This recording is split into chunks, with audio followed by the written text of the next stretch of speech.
성도님들에게 기도의 응답과 말씀의 축복이 여러분과 함께하길 주님의 이름으로 축복합니다. 고린도전서는 고린도 교회 내에 있는 문제와 그 문제에 대한 해답을 기록한 말씀이 바로 고린도전서입니다. 그렇다면 고린도 교회가 겪고 있었던 가장 큰 문제는 뭘까요? 그 문제는 바로 분쟁이었습니다. 이것에 대해서 바울은 1장에서부터 4장에 보면 바울은 이렇게 얘기합니다. 이렇게 너희가 누구파다 나는 바울파다, 나는 아볼로파다, 나는 게바파다 라고 나눠진 이유는 바로 교만하기 때문이다 라고 하고 있어요. 자기만 옳다는 거죠. 그리고 남은 틀리다는 겁니다. 자기가 속한 그룹은 우월하고 자기가 속하지 않은 그룹은 열등하다라고 생각한 겁니다. 이 문제에 대해서 바울은 해답을 제시하는데 이렇게 제시합니다. 그것은 세상의 지혜를 자랑하지 말고 오직 예수 그리스도의 십자가 복음 앞으로 돌아가서 십자가를 자랑하라입니다. 성도 여러분, 오직 예수님만 바라보시고 오직 예수 그리스도의 십자가만 자랑하는 우리 청국교회 성도님 되시길 주님의 이름으로 축복합니다. 그리고 이어지는 5장, 6장은 교회 내에서 발생하는 도덕적인 문제에 대해서 다루고 있습니다. 특별히 오늘 우리가 본 5장을 전체를 다 봤는데 이 5장은 음행에 대한 문제입니다. 그러면 고린도 교회는 어떠한 음행에 대한 문제를 겪고 있었을까? 그 문제에 대해서 한번 1절을 읽으면서 보도록 하겠습니다. 1절 말씀 한번 같이 읽을까요? 같이 읽겠습니다. 시작.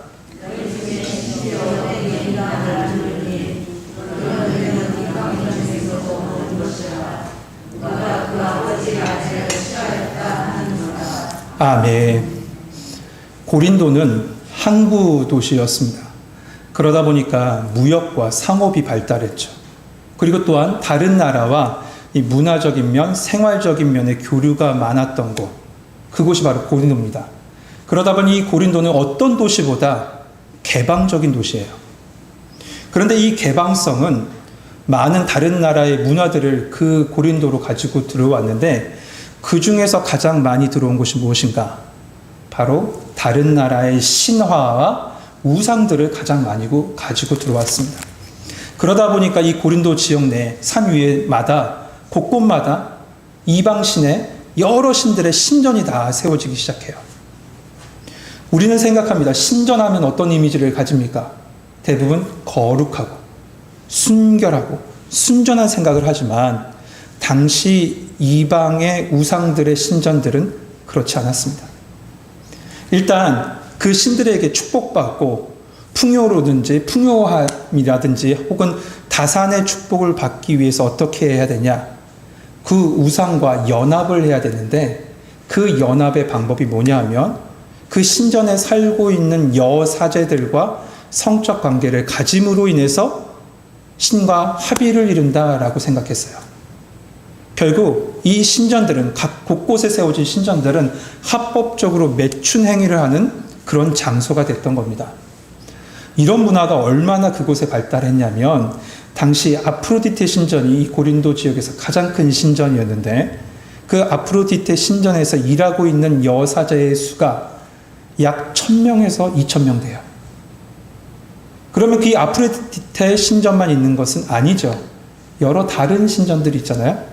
그러니까 엄청난 숫자의 사람들이 그런 일들을 그 동네에서 고린도에서 하고 있었다는 거죠. 그러니까 그 도시의 분위기가 어떠한지 우리는 대충 짐작할 수 있습니다. 그래서 당시 이 헬라 문화권에서 이 고린도 사람들 하면 어떤 이미지가 있냐면 더럽고 추악한 사람들이다 라는 이미지를 가지고 있었어요. 심지어 이것이 욕이었습니다. 이 고린도 사람아 하는 것은 욕이었어요. 그런데 이런 성적인 문화가 어디에 들어왔습니까? 교회 내에 들어왔다고요. 주님의 핏값으로 사신 교회 내에 들어왔어요. 그것도 세상보다 더 심각한 음행의 문제가 교회 내에서 발생하게 됩니다. 그것이 뭐냐면 바로 아버지의 아내, 그러니까 어머니가 아니라 아버지의 아내니까 계모죠. 계모를 취하는 사건이 벌어지게 돼요. 교회 내에서. 레위기 18장 8절에 보면 너는 내 아버지의 아내의 하체를 범하지 말라. 이는 내 아버지의 하체를 범하는 것이다 라고 하고 있습니다. 그리고 만약에 이것을 어길 시에 이것을 범하는 자에게 어떤 벌이 주어지냐? 돌로 쳐 죽이라고 했어요. 그만큼 이 근친상간의 죄는 엄히 다루었던 것이 이스라엘이었고 그런 문화였습니다. 그런데 교회 내에 이런 일이 발생하게 된 거죠. 지금까지 제가 이 고린도나 혹은 헬라 문화를 잘 설명해 왔듯이 당시 헬라의 큰 도시들은 대도시들은 일반적으로 이 성적인 문란과 방탕한 생활이 일반적이었습니다. 그 중에서 제일 심한 곳이 고린도였는데 그런데 이보다 더 심각한 음행의 문제가 지금 오늘 본문의 바울의 표현을 빌리면 그런 음행은 이방인 중에도 없는 것이 지금 고린도 교회에 일어났고 더 안타까운 건 그것을 교회는 묵인했다는 거예요. 이것에 대해서 바울은 지금 이 교회 내에 침투한 이런 음행의 문제를 해결하기 위해서 그 해답을 제시하는 것이 바로 고린도전서 5장의 말씀입니다. 우선 그 해답, 그 해결책으로 우선 알아야 될 것은 이겁니다. 첫 번째 뭐냐면 너희 자신들이 누군지에 대해서 먼저 알라고 말씀하고 있어요. 1절을 한번 자세하게 보시면 말씀 안에는 두 그룹으로 나눠져 있는 것을 보게 됩니다. 먼저는 너희라고 불리는 고린도 교회 공동체가 있어요. 그리고 또 다른 하나는 어떤 그룹인가? 누굴 것 같습니까? 이방인이에요. 맞습니다. 이방인이에요.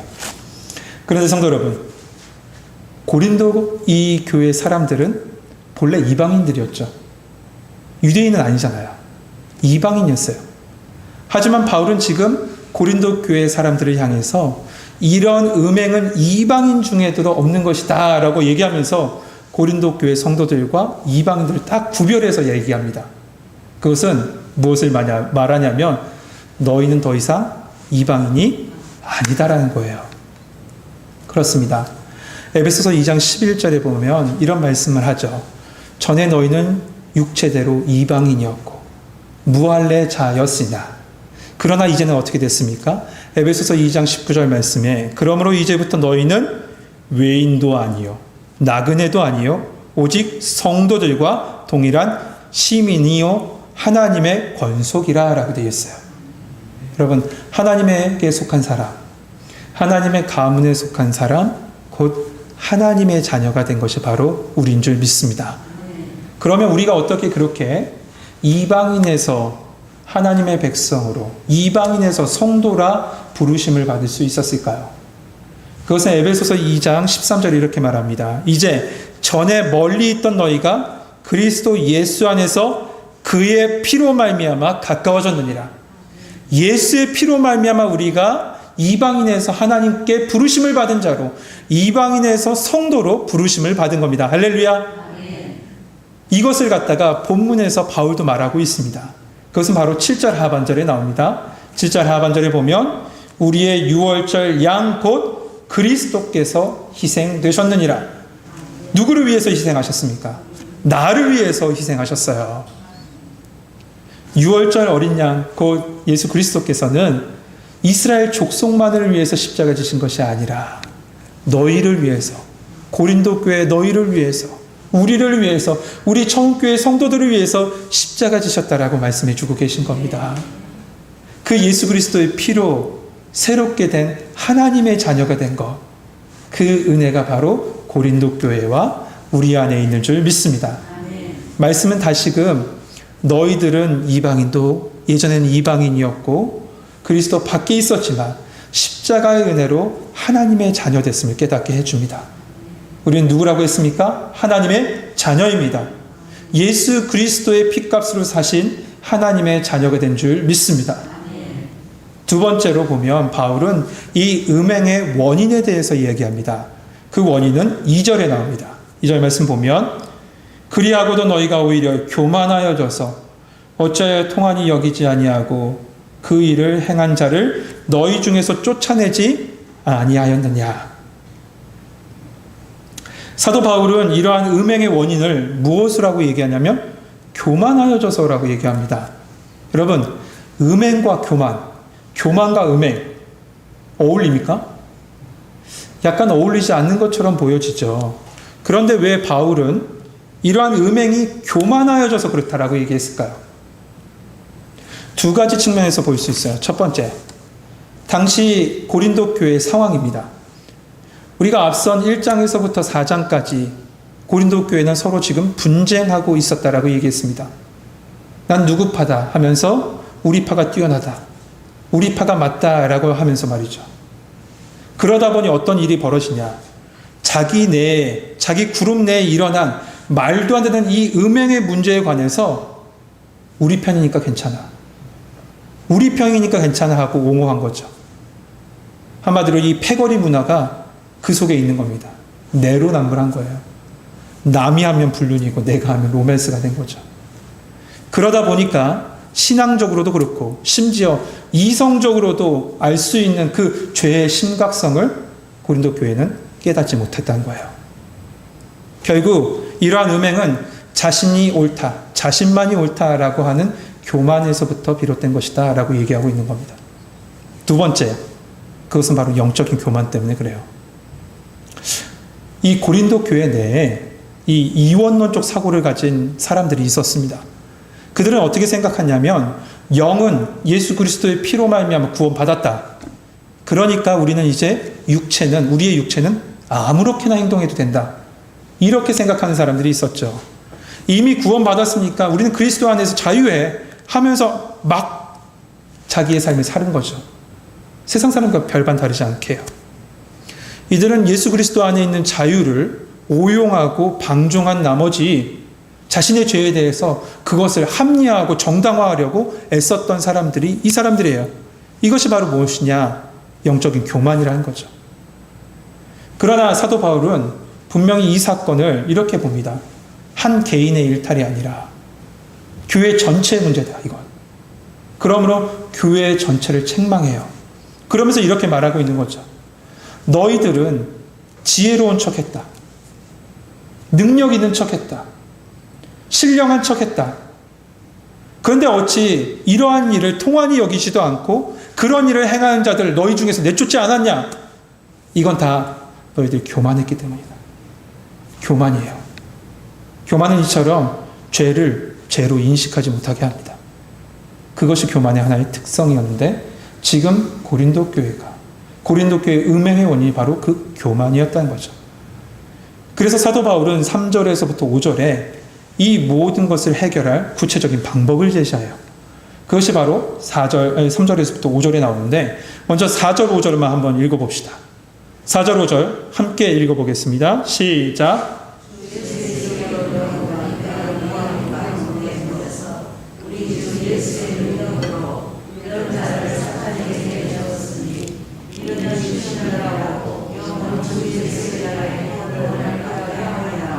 아멘. 성도 여러분, 혹시 오늘 방금 읽었던 본문 중에 좀 걸리는 부분이 있지 않습니까? 이런 자를 사단에게 내어주었다라는 표현이 과연 뭘까? 좀 이상하죠? 근데 이 말씀을 해석하기 위해서는요, 먼저 2절 말씀과 13절 말씀을 비교해서 보면 이해할 수 있어요. 2절 말씀 보면 이 일을 행하는 자를 너희 중에서 내쫓지 아니하였다. 13절에도 뭡니까? 이 악한 사람을 너희 중에서 내쫓으라. 그러니까 사단에게 내어준다는 말은 뭡니까? 곧 교회 공동체에서 그들을 쫓아내라는 거죠. 출교시켜라 라는 겁니다. 주님이 지키시고 주님이 인도하시고 주님이 교회 되신 그 교회 공동체에서 세상으로, 한마디로 사단이 지배하고 어둠의 권세가 붙잡고 있는 그 세상으로 쫓아내라는 거예요. 이것에 대해서 칼빈을 비롯한 많은 신학자들은 이 행위에 대해서 이렇게 얘기합니다. 이들을 대상으로 해서 어떻게 하냐면 공예배에 참석하지 못하게 하고 성찬을 금하게 한 것이다 라고 하고 있어요. 당시 고린도 교회는요, 이스라엘 민족, 그런 신정 정치 안에 있는 그 국가와 다르기 때문에 고린도 교회 내 가장 큰 징계의 범위는 바로 출교였습니다. 교회에 더 이상 나오지 못하게 하는 거죠. 그런데 우리는 이 말씀을 보면 이런 생각을 할 수 있을 겁니다. 교회는 사랑의 공동체 아닌가? 죄인을 다 받아줘야 하는 것이 아닌가? 그런데 어떻게 사람을 출교할 수 있는가라고 생각할 수 있지만 분명히 할 것은 이 징계에는 목적이 있다는 겁니다. 그것은 뭐냐? 한 영혼을 유기시키는 것, 버리는 것이 아니라 다시 돌아오게 하기 위해요. 죽이려는 것이 아니라 살리려고 지금 이렇게 징계하는 거죠. 그래서 5절에 이렇게 말씀하고 있는 겁니다. 육신을 멸하고 영은 주 예수의 날의 구원을 받게 하려 함이라. 사도 바울은 고린도 후서에서도 비슷한 말을 합니다. 고린도 후서에 보면 이런 사람이 많은 사람에게 벌 받는 것이 족하도다. 벌 받는 것이 족하대요. 그러므로 너희에게 권하노니 사랑을 저에게 나타내라. 이는 사단에게 속지 않게 하려 함이라. 사단은 징계를 받는 사람들에게 찾아가서 그를 낭망시키고 영영 돌아오지 못하게 하지만 주님께서 말씀하고 있는 이 징계는 무엇이냐면 회개의 열매를 맺고 다시 돌아오게 하기 위해서요. 한 사람을 다시 한번 구원하기 위해서 징계를 허락하신 것이죠. 그리고 또 이 징계의 이유, 또 다른 이유에 대해서 사도 바울은 말하는데 그 두 번째 이유는 이겁니다. 교회를 보호하기 위해서요. 6절 말씀 보시죠. 너희가 자랑하는 것이 옳지 아니하도다. 적은 누룩이 온 덩어리에 퍼지는 것을 알지 못하느냐. 사도 바울은 6절에서부터 8절에 유월절 규례를 말하면서 그 속에서 누룩이란 말을 총 6번 말합니다. 누룩이란 단어를요. 그렇다면 우리가 생각해 볼 수 있는 건 음행에 대해서 지금 얘기하고 있는데 왜 유월절과 누룩에 대해서 지금 사도 바울은 말하고 있는 것일까요? 일단 우리는 이 유월절 규례에 대해서 조금 한번 생각해 봐야 합니다. 출애굽기 12장 15절 말씀에 보면 너희는 이랫동안 무교병을 먹을지니 그날에 누룩을 너희 집에서 제하라. 무릇 첫날부터 일곱째 날까지 유교병을 먹는 자는 이스라엘에서 끊어지리라. 이스라엘 백성은 유월절을 지키는데요. 아비벌 14일부터 21일까지 총 7일 동안 유월절 절기, 무교절 절기를 지킵니다. 그때 어떤 일을 하냐면 집 안에 있는 모든 누룩을 다 제거하고 온전히 무교병만 먹습니다. 이 유월절의 모습이 뭐냐? 바로 영적인 이스라엘인 고린도 교회가 행해야 될 일이라는 거죠. 그럼 이것을 어떻게 적용할 수 있을까? 이것은 이겁니다. 우선 7절 말씀 말하고 있는 것처럼 고린도 교회는 예수님, 그 어린 양 대신 예수님의 피로 구원 얻는 그날부터 어떤 사람이 되었냐? 누룩 없는 자가 됐대요. 예수의 피로 말미암아 누룩 없는 자가 됐습니다. 이 누룩 없는 자가 됐다라는 표현이 뭘까? 그것은 흠이 없는 자가 아니에요. 흠이 없다라는 얘기가 아닙니다. 이 말은 고린도전서 1장 2절에 말씀한 것처럼 이거예요. 그리스도 안에서 너희들은 거룩하여지고 성도로 부르심을 입은 자가 됐다는 겁니다. 성도로 부르심을 입은 자가 됐죠. 한마디로 구별됨이에요. 그런데 그런 교회 내에 누룩이 침투했답니다.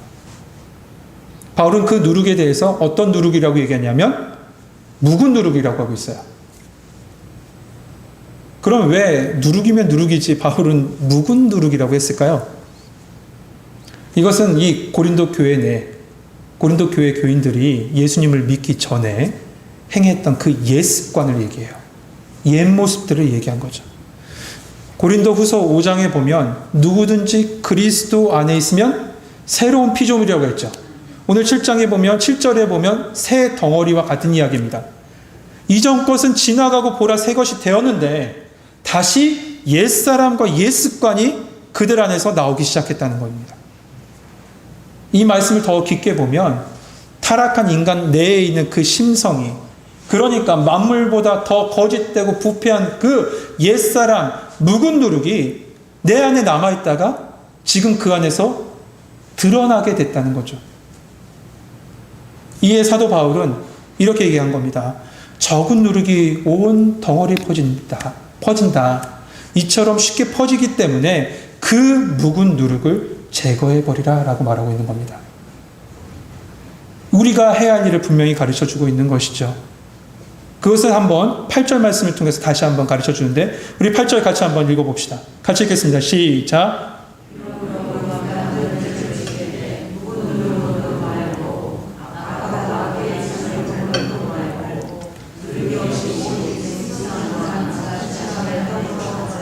아멘. 바울은 우리에게 명절을 지키라라고 시작합니다. 명절을 지키라. 그렇다면 지금 바울이 말하고 있는 명절은 뭘까요?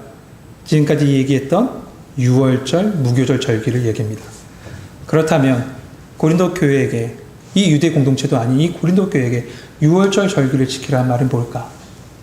이 의미는 이겁니다. 유월절은요, 저녁 단 하루만 지키는 날입니다. 유월절은. 그리고 나머지 이어지는 7일 동안 무교절로 지켜요. 이 말씀이 이거죠. 유월절은 곧 우리가 예수 그리스도의 십자가의 은혜로 단번에 구속함을 받는 그 은혜를 이야기합니다.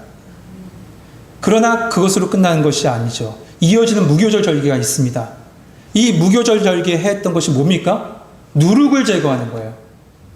구원의 은혜를 받은 그리스도인들은 누룩을 제거하는 삶을 살아야 되는 거죠. 성화의 삶을 살아야 된다는 겁니다. 언제까지? 주님 오시는 그날까지요. 구원의 은혜를 받은 너희는 무교절 절기를 지켜서 그 무교절 절기를 통해서 누룩을 제거하듯이 너의 인생 가운데 있었던 더러운 죄악된 것을 제거하며 살아가라 라고 하고 있는 거예요.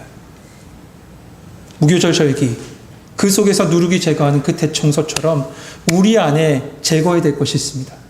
그것이 무엇일까? 당연하다고 생각하는 죄의 누룩이 있습니다. 관행이라고 생각하는 죄의 누룩이 있습니다. 이 정도면 괜찮지 하고 아주 생각하는 적은 누룩이 있습니다. 그 모든 누룩을 제거하고 성경 말씀은 순전하고 진실함의 누룩 없는 떡으로 주님께 예배하라 라고 하고 있어요. 결국 지금까지 바울이 얘기하고 있는 건 이겁니다. 교회 내 암암리에 퍼져 있는 이 음행의 문제를 해결하기 위해서 출교라는 아주 강력한 징계를 행하고 있는데 이것은 무엇이냐면 먼저 한 영혼을 내버리는 것이 아니라 그 영혼이 회개를 통해서 다시 돌아오게 하기 위해서인 것이고 또한 가나안 땅 정복했을 때 여러분 아간의 죄 기억나시죠? 아간의 죄로 말미암아 이스라엘 공동체가 패했던 그런 과오를 범하지 않기 위해서 적은 누룩, 아무것도 아닌 것처럼 보이는 그 누룩, 옛날에 항상 있었던 우리 인생 가운데 항상 있었던 것 같은 그 묵은 누룩까지도 당연한 누룩까지도 다 제거해내라는 것이죠. 왜 그렇습니까? 나를 살리고 교회를 살리기 위해서요. 나를 살리고 교회를 살리기 위한 거죠. 의사가 환자의 썩은 환부를 보면요, 당연히 제거해야죠. 제거하는 것은 당연합니다. 분명 그 썩은 환부를 도려내는 것, 수술하는 그 아픔이 있어요. 도려내는 아픔이 있죠. 하지만 그것이 바로 그 환자를 살리는 길이기 때문에 당연히 해야 할 일이라는 겁니다. 바울은 지금 아프지만 한 개인 그리고 교회 공동체를 살리기 위해서 징계라는 것을 행할 것을 이 고린도 교회에 지금 권고하고 있는 거예요. 그런데 이것은 자기 개인의 판단에서 이런 모든 일을 행한 것이 아니에요. 4절 말씀에 보면 이 모든 판단과 일은 누가 하신 것이냐? 주 예수의 이름으로 주의 능력으로 행한 것이다 라고 했어요. 사람의 생각이 아니에요. 사람의 판단이 아니에요. 감정이 아니에요. 예수께서 그렇게 하라 하신 거죠. 성도 여러분, 하나님은 우리를 예수 그리스도의 피로 거룩하게 하셨어요. 특별히 사망에서 생명으로 건져 주셨습니다. 그러나 우리 안에 아직 남아있는 옛 습관들, 묵은 누룩들, 작은 누룩이라고 생각하는 그 누룩들이 아직 남아있다면 예수님의 징계가 있기 전에 그 무교절의 누룩을 없애듯이 말씀의 빗자루로 기도의 청소기로 다 빨아들이고 성령의 능력으로 여러분의 심령 가운데 그 모든 것을 닦아내야 될 줄 믿습니다. 저는 소망하기를, 말씀을 준비해서 소망하기를 이 예배 시간이 우리 안에 있는 묵은 누룩, 아주 작은 누룩, 항상 있는 것 같은 그 누룩까지도 다 제거하는 은혜의 시간 되길 바라며 말씀을 준비했어요. 여러분 기도하는 그 시간 성령님께서 여러분의 마음과 생각을 만져주심으로 말미암아 그 묵은 누룩이 다 제거되는 은혜가 여러분과 함께하길 주님의 이름으로 축복합니다. 그런데 오늘 한 가지 더요. 9절에 보면 바울은 이와 같은 이야기를 이전에도 했던 것 같습니다. 9절 말씀 보면 내가 너희에게 쓴 편지에 음행하는 자들을 사귀지 말라 하였거니와 라고 되어 있죠. 사도 바울은 미리 이 편지를 썼습니다. 음행하는 자 사귀지 말라고. 그런데 바울이 보낸 편지를 곡해하는 사람들이 있었어요. 비틀어서 해석하는 사람들이 있었죠. 그래서 이들은 이렇게 얘기한 겁니다.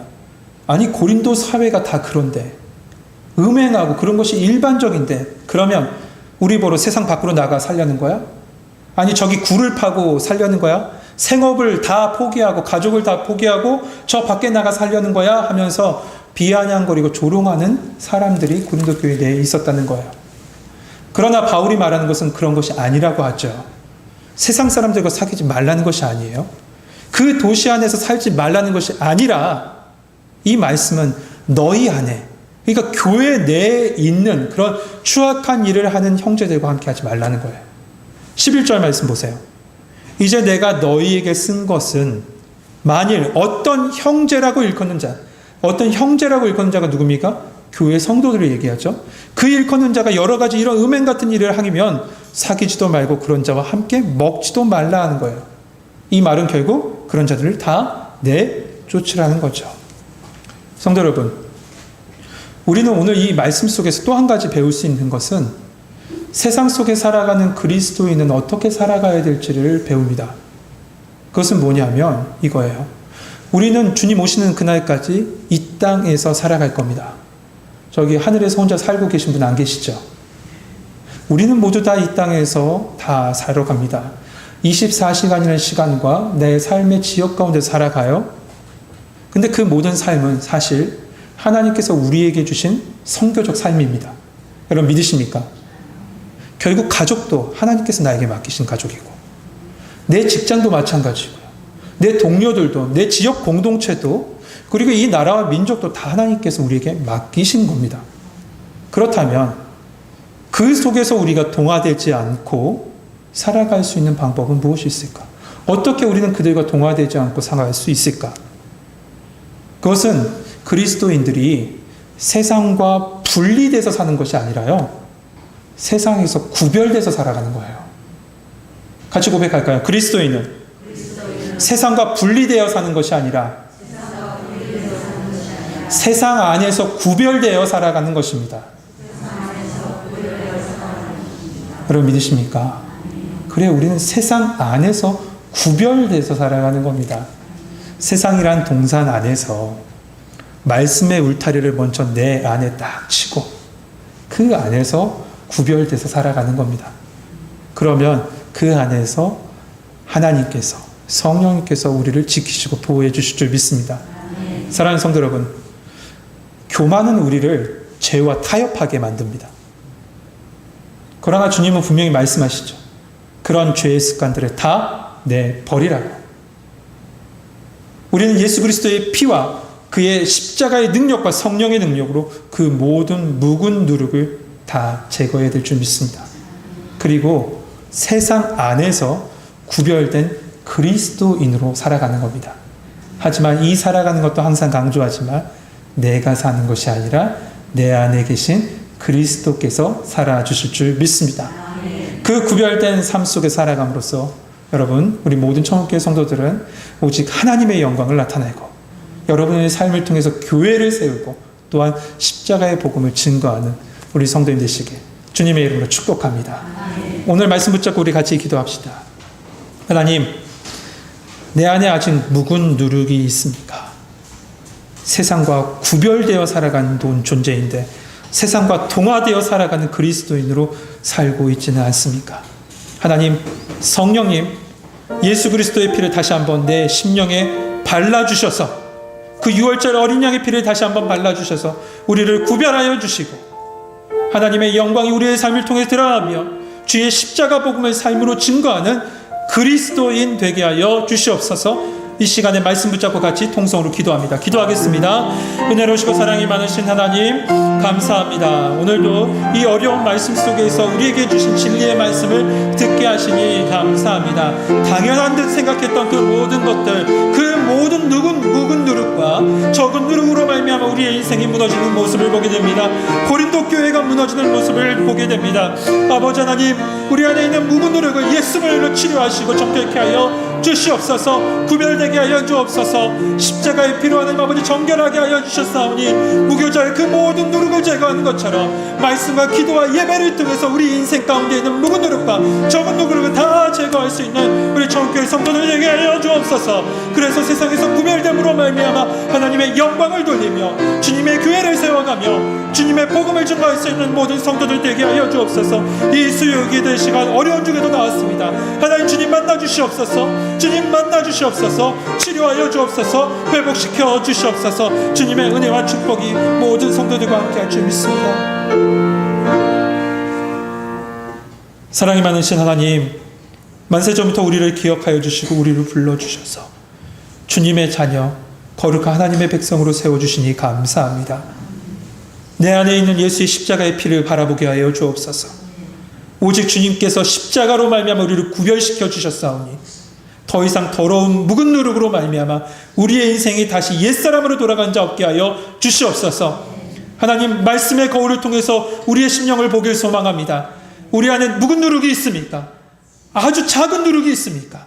당연한 듯 생각하고 관행이라고 생각하고 아무것도 아닌 것처럼 느꼈던 모든 누룩들을 주님 십자가의 보혈로 성령의 능력으로 제거하여 주시고 거룩한 그리스도인으로 살아가게 하여 주시옵소서. 세상에서 구별됨으로 살아가게 하여 주시고 그 구별됨이 세상 안에서 주의 복음을 증거하고 하나님의 영광을 드러내며 특별히 주의 교회를 세우는 성도들로 세워 주시옵소서. 이 기도의 시간 주님께서 예비하여 주셨사오니 십자가 붙잡습니다. 주님 말씀하여 주시고 만나 주시옵소서. 예수 그리스도의 이름으로 감사하며 기도하옵나이다. 아멘.